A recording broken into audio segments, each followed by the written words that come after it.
Hello everybody, welcome to KG education. देखिए, इस video में हम बात करेंगे द हिंदू के एक एडिटोरियल का ट्रांसलेशन। इस ट्रांसलेशन के थ्रू आपकी इंग्लिश बहुत ही ज़बरदस्त इन्हांस होगी, क्योंकि इंग्लिश के 3 पार्ट्स होते हैं।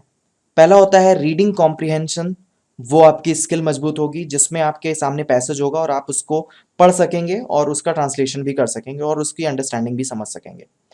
फिर आपकी वोकैबुलरी स्ट्रांग होगी, जो कि बहुत ही इंपॉर्टेंट है। और तीसरा है ग्रामर। इन तीनों ही चीज़ों को हम एक ही वीडियो में डिस्कस करने जा रहे हैं, इसलिए आप इस वीडियो को देखिएगा और ज़्यादा से ज़्यादा लोगों को शेयर करिएगा।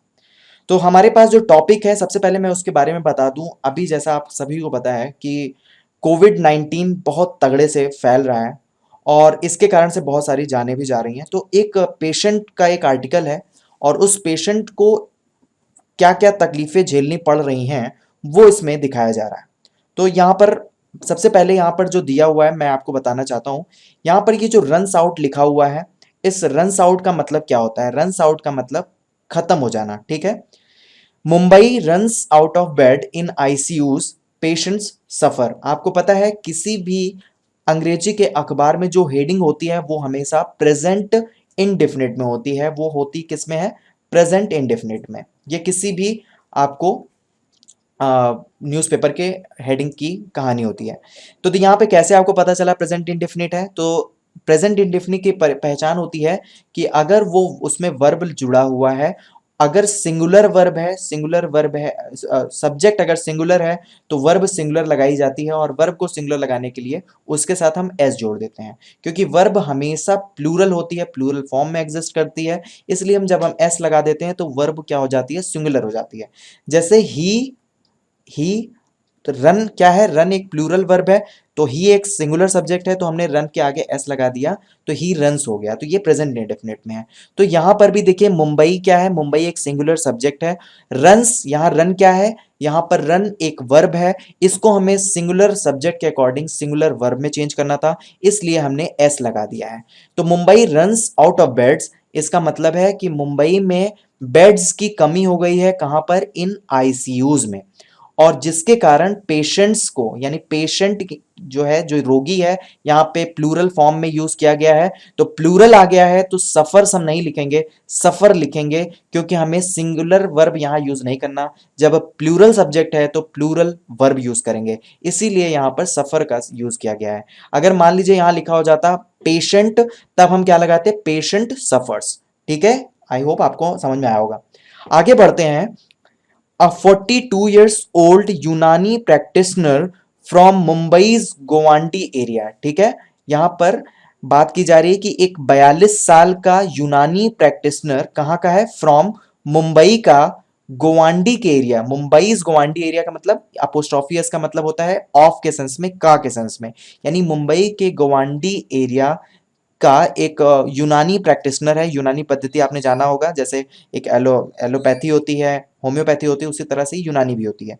तो यूनानी प्रैक्टिशनर था, वो 42 साल का था। फ्रॉम मुंबई के, कहाँ से? गोवांडी एरिया से। विथ सीवियर ब्रीथलेसनेस, जिसको क्या था? बहुत ही सांस लेने में समस्या थी। सीवियर का मतलब क्या होता है? गंभीर होता है, ठीक है। उसको क्या थी? डायरिया भी थी। And failing kidney function. यहां पर आप एक बात ध्यान देना, यहां लिखा हुआ है फेलिंग किडनी फंक्शन, यानी किडनी फंक्शन तो है, उसके आगे जो फेलिंग लग गया है, ये क्या बता रहा है? ये है एडजेक्टिव, ठीक है। यानी किडनी फंक्शन जो है वो क्या है? वो उसकी विशेषता बता रहा है कि भाई वो फेल है, फेलिंग किडनी फंक्शन है, मतलब फेल होती हुई किडनी फंक्शन है उसमें। had to wait nearly 30 hours to get an intensive care unit bed with dialysis facility। had to का मतलब क्या होता है? had to का मतलब जहां पे भी has, have, had के साथ to लग जाता है, वहां पर बताया जाता है मजबूरी को, ठीक है। यहां पर had to का मतलब है कि पास्ट की मजबूरी, यानी वेट करना पड़ा। Had to wait nearly 30 hours to get intensive care unit bed with dialysis facility. अब यहां पर मैं आपको एक बार पूरा क्लियर कर देता हूं कि जो यूनानी प्रैक्टिशनर है मुंबई के गोवांडी एरिया का, जिसको बहुत ही गंभीर रूप से सांस ना लेने पाने की बीमारी है, डायरिया है और फेलिंग किडनी फंक्शन है, उसको वेट करना पड़ा। हैड टू वेट यानी वेट करना पड़ा कितना? लगभग 30 घंटा। किस लिए? To get an intensive care unit. क्या प्राप्त करने के लिए? एक इंटेंसिव केयर यूनिट बेड। एक इंटेंसिव केयर यूनिट बेड होता है, एक बेड होता है जिसमें बहुत ही सारी मशीन्स लगी होती हैं विथ डायलिसिस फैसिलिटी, और उसमें डायलिसिस होता है। डायलिसिस फंक्शन आपको पता होगा, ये इसमें जो है शरीर का शुद्धिकरण होता है और इस मशीन के थ्रू होता है। तो उसको, चूंकि इनकी जरूरत थी, लेकिन फिर भी उसको 30 घंटे वेट करना पड़ा। ठीक है, आगे बढ़ते हैं। By the time he got it, by the time का मतलब एक पॉइंट ऑफ टाइम की बात हो रही है कि जब उसे, bye the time he got it, he got it का मतलब क्या हुआ? सब्जेक्ट है और उसके बाद साथ वर्ब की सेकंड फॉर्म, मतलब पास्ट में बात हो रही है। बाय द टाइम, जैसे ही got it on Thursday morning at the SL Raheja hospital in Mahim, his condition was critical. अब 30 घंटे तो उसको वेट करना पड़ा था, ठीक है यहाँ पे। तो जैसे ही, by the time he got it on Thursday morning, जब उसे ही गॉट इट, उसे मिला, क्या मिला? रहेजा हॉस्पिटल में उसको जब बेड मिला 30 घंटे के बाद, और कब मिला? थर्सडे को, ऑन थर्सडे, थर्सडे की सुबह को, जब उसे एसएल रहेजा हॉस्पिटल, जो कि कहां पर है? माहिम, वहां का एरिया है मुंबई का। हिज कंडीशन वॉज क्रिटिकल, उसकी जो कंडीशन थी, स्थिति थी, वो क्या थी? बहुत ही गंभीर थी जब उसे बेड मिला। हिज फैमिलीज ऑर्डियल, ऑर्डियल का मतलब होता है कष्ट, ठीक है, हिंदी में इसको कष्ट बोलेंगे। उनकी फैमिली को, फैमिलीज ऑर्डियल का मतलब उनके फैमिली का कष्ट कंटिन्यूड, कंटिन्यूड का मतलब जारी रहा, even after getting a bed, as no ambulance was ready to ferry a patient. देखिए, हिज द फैमिलीज ऑर्डियल मतलब फैमिली का कष्ट कंटिन्यू, जारी रहा, जब, जहां, यहां तक कि, इवन का मतलब क्या होता है? यहां तक कि आफ्टर गेटिंग अ बेड, उनको बेड मिल गया, आफ्टर गेटिंग अ बेड, या उनको बेड मिल गया, बट उनकी कष्ट को, उनके फैमिली का कष्ट जारी रहा। अब आगे बताया जा रहा क्यों है। As no ambulance was ready to ferry a patient, क्योंकि कोई भी एम्बुलेंस रेडी नहीं था। As no ambulance was ready, कोई भी एम्बुलेंस रेडी नहीं था टू फेरी अ पेशेंट। यहां जो फेरी लिखा हुआ है, इस फेरी को आप समझना, फेरी का मतलब होता है कि किसी भी व्हीकल से जब किसी सामान को जब एक जगह से दूसरी जगह पहुंचाया जाता है, उसको कहते हैं फेरी। तो यहाँ पर फेरी या पेशेंट, यानी पेशेंट को एम्बुलेंस से के थ्रू तो पहुंचाया जाएगा, तो इसीलिए यहाँ फेरी का प्रयोग हुआ है। No ambulance was ready to ferry a patient who had potentially been exposed. अब देखिए यहाँ पर एक रिलेटिव प्रोनाउन हु का यूज हुआ है, और आपको पता है जब भी रिलेटिव प्रोनाउन हु का प्रयोग होता है, तो वो रिलेटिव प्रोनाउन किसे रिप्रेजेंट करता है? वो अपने पहले आने वाले नाउन को रिप्रेजेंट करता है, और वो जो नाउन होता है उसको क्या बोलते हैं? एंटीसीडेंट बोलते हैं। यानी ये जो हु है, हु पेशेंट को रिप्रेजेंट कर रहा है, तो यानी हु का एंटीसीडेंट क्या है? वो पेशेंट है। यानी सब्जेक्ट यहां पर हु के लिए क्या हो गया? पेशेंट हो गया। यानी कौन पोटेंशियली बीन एक्सपोज्ड था? यानी कौन गंभीर रूप से ग्रसित था? किससे? सार्स कोविड से। यानी जो पेशेंट था उसके बारे में बात हो रही है कि there was no ambulance to ready, कोई भी एम्बुलेंस रेडी नहीं था उस रोगी, उस बीमार व्यक्ति के लिए, जो कि पोटेंशियली बीन एक्सपोज्ड, जो कि बहुत ही गंभीर रूप से एक्सपोज्ड था, बहुत ही ग्रसित था, किस चीज से? किस बीमारी से? SARS CoV two. SARS CoV two का मतलब यही कोविड, जो आपको नोवेल कोविड आप जिसको जानते हैं, नोवेल कोरोना वायरस, उसी का ही साइंटिफिक नेम है। उसका फुल फॉर्म आप जान लीजिए, severe acute respiratory syndrome corona virus 2 exposure. यानी गंभीर रूप से इस बीमारी से ग्रसित था, उसको कोई भी एम्बुलेंस ले जाने के लिए रेडी नहीं था। वन ड्राइवर, यहां पर बात की जा रही है, वन ड्राइवर का मतलब एक ड्राइवर। इवेंचुअली, इवेंचुअली का मतलब होता है फाइनली, ठीक है, फाइनली। इवेंचुअली का मतलब होता है फाइनली। एक ड्राइवर फाइनली अग्रीड, अग्री हुआ, बट अग्रीड, यहां देखिए पास्ट की बात, पास्ट में बात की जा रही है। एक ड्राइवर क्या हुआ? अग्रीड हुआ, बट ही सेड, लेकिन उसने कहा, he said that we can not use the bi level positive airway pressure, यानी इसको बाईपैप मशीन जिसको बोलते हैं। लेकिन एक one driver eventually agreed, finally agreed हुआ, बट ही सेड, उसने कहा, that we can not use, लेकिन हम यूज नहीं कर सकते। वी कैन नॉट यूज, ठीक है, ये मॉडल है। कैन नॉट यूज, सकता, सकता के लिए कैन का यूज होता है, तो वी कैन नॉट यूज, हम यूज नहीं कर सकते। क्या चीज ये नहीं यूज कर सकते? Bi level positive airway pressure, यानी bi level positive air pressure का प्रयोग हम नहीं कर सकते हैं मशीन फ्रॉम हिज एम्बुलेंस, उसके एम्बुलेंस में जो बाईपैप मशीन है उसका प्रयोग हम नहीं कर सकते हैं, ठीक है।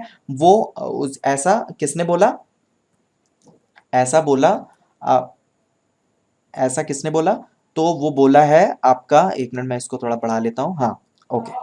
तो ये एम्बुलेंस वाले ने ऐसा उसके साथ ऐसा बोला, ठीक है। आगे बढ़ते हैं, आगे लिखा है सो इसलिए वी टुक द रिस्क, इसलिए हमने रिस्क लिया, एंड शिफ्टेड हिम, इसलिए हमने रिस्क लिया। यहाँ वी क्या क्या क्या मतलब है कि जो पेशेंट था उसके जो फैमिली मेंबर है वो बोल रहे हैं कि वी टुक, इसलिए हमने क्या लिया, टुक मतलब एक डिसीजन लिया, वी टुक द रिस्क, हमने एक रिस्क लिया, and shifted him merely on oxygen support, और हिम यहाँ पे किसके लिए है, यहाँ पेशेंट के लिए है, यानी फैमिली, उसके पेशेंट के फैमिली मेंबर बोल रहे हैं कि हमने रिस्क लिया और हमने उनको शिफ्ट किया, मियरली का मतलब नाम मात्र का। अब उनको जरूरत तो थी बाईपैप मशीन की, लेकिन ड्राइवर ने मना कर दिया था एम्बुलेंस के, तो क्या हुआ कि उन्हें इसलिए उन्होंने रिस्क लिया और उन्हें नाम मात्र के ऑक्सीजन सपोर्ट पर उनको शिफ्ट करना पड़ा, किसको, पेशेंट को।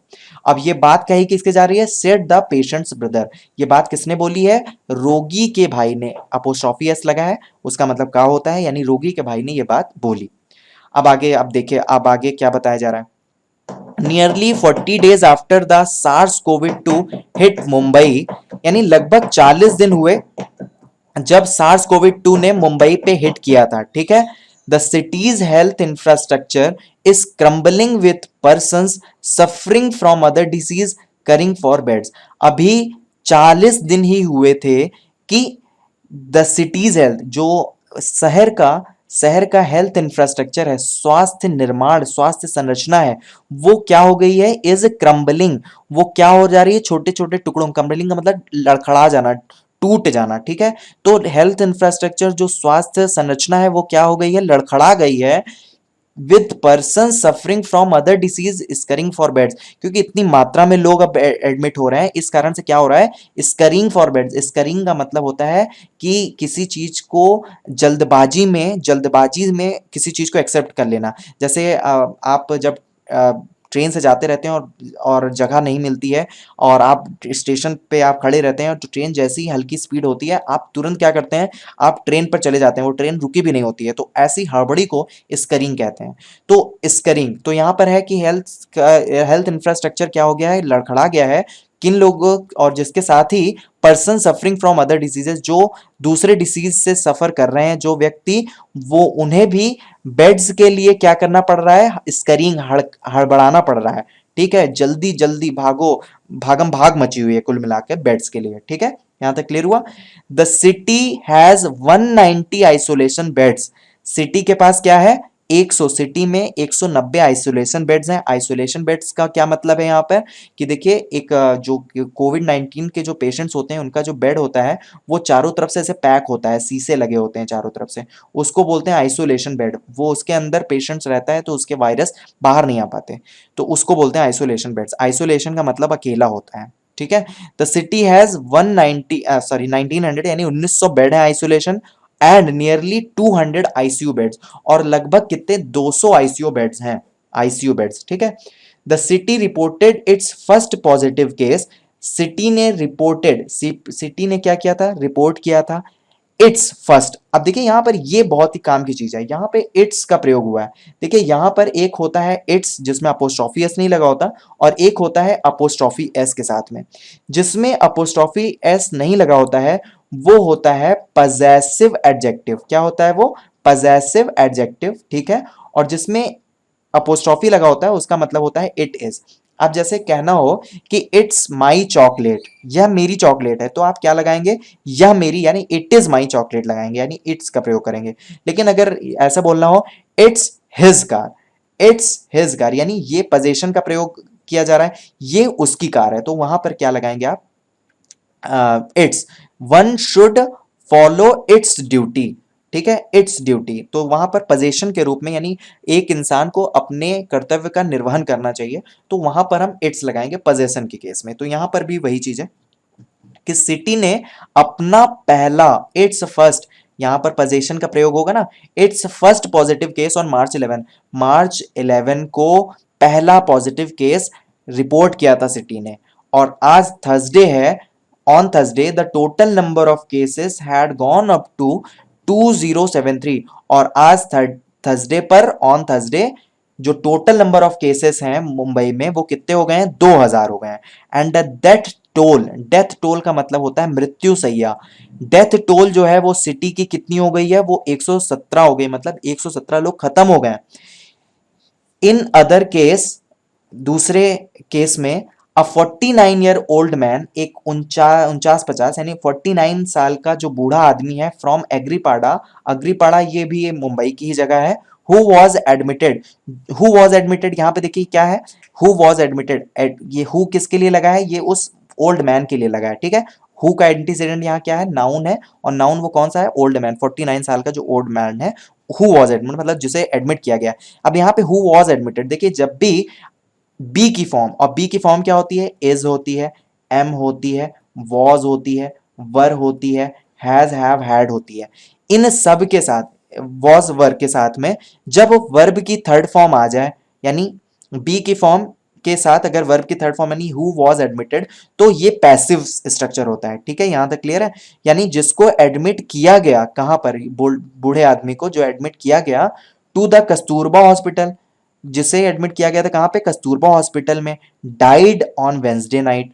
डाइड यानी मर गया, डाइड पास्ट में बात हो रही है, डाइड सेकंड फॉर्म, तो मर गया कब, ऑन वेंसडे, बुधवार की रात को, नाइट, वेटिंग, क्या वेट करते हुए, for a better facility, better अच्छे इलाज के इंतजार में ही वो 49 का आदमी जो कि अग्रीबाड़ा के हॉस्पिटल, कस्तूरबा हॉस्पिटल में एडमिट किया गया था, वो मर गया। किस कारण से, एक अच्छे फैसिलिटी के इंतजार में, यानी उसको फैसिलिटी नहीं मिल पाई, अगर मिल जाती तो वो बच जाता। वी ट्राइड एटलीस्ट 5 हॉस्पिटल्स, हमने लगभग, वी ट्राइड मतलब पास्ट में बात हो रही है, हमने ट्राई किया, वी ट्राइड एटलीस्ट 5 हॉस्पिटल्स, लगभग 5 हॉस्पिटल्स ट्राइड किए, में कोशिश किया, including Seven Hills and Saifee. Seven Hills यहाँ पे एक हॉस्पिटल का नाम है, इन दोनों हॉस्पिटल को भी, but none had any vacant ICU beds, लेकिन किसी में भी कोई, नन हैड, नन का मतलब किसी में भी, हैड एनी किस था, यानी किसी में भी नहीं था, क्या नहीं था, आईसीयू बेड्स, खाली आईसीयू बेड, वैकेंट का मतलब खाली आईसीयू बेड्स नहीं था, इस कारण से ये डेड डेड मतलब 49 ईयर के आदमी की डेथ हो गई। तो इस ये भी स्थिति हम देख रहे हैं, और हम कोशिश करेंगे कि ये जल्द से जल्द खत्म हो जाए, हम प्रे करते हैं भगवान से। तो ये था आज का पैसेज। कैसा लगा पैसेज, अगर आपको थोड़ा सा भी अच्छा लगा हो तो आप मुझे कमेंट करिएगा, क्योंकि आपके कमेंट से मिलती है मुझे मोटिवेशन, और हम आपके लिए लाते हैं अच्छे से अच्छा कंटेंट। तो यहाँ पर ये इंपॉर्टेंट वोकैबलरी भी दी हुई है, आप इस इंपॉर्टेंट वोकैबलरी को देख सकते हैं। रन आउट जो जो इसमें यूज हुआ है मैंने उसको लिख दिया है, और ये पीडीएफ के फॉर्म में आपको अवेलेबल करा दी जाएगी। आपको टेलीग्राम चैनल को ज्वाइन करना है। टेलीग्राम चैनल में आप जैसे ही डालेंगे के एजी एजुकेशन वैसे ही हमारा टेलीग्राम चैनल आ जाएगा। लिंक आपका डिस्क्रिप्शन में दे दिया गया है, आप इस पीडीएफ को वहां से प्राप्त कर सकते हैं। आप हमें फेसबुक पर भी जुड़ सकते हैं, फेसबुक पर भी केजी एजुकेशन नाम से हमारा ऑफिशियल पेज है, आप उसको भी लाइक कर सकते हैं, जहां से आपको ये पीडीएफ मिल जाएगी। जय हिंद, जय भारत। कल हम अगले वीडियो के साथ मिलेंगे, और ये सीरीज कंटिन्यू रहेगी। ये उन सभी भाइयों के लिए समर्पित है, बहनों के लिए समर्पित है, जिन्हें इंग्लिश में परेशानी है, और सबसे इंपॉर्टेंट पार्ट जो कॉम्प्रिहेंशन का होता है, रीडिंग स्किल्स का होता है, वो इस सीरीज से दूर होने वाला है। जय हिंद, जय भारत।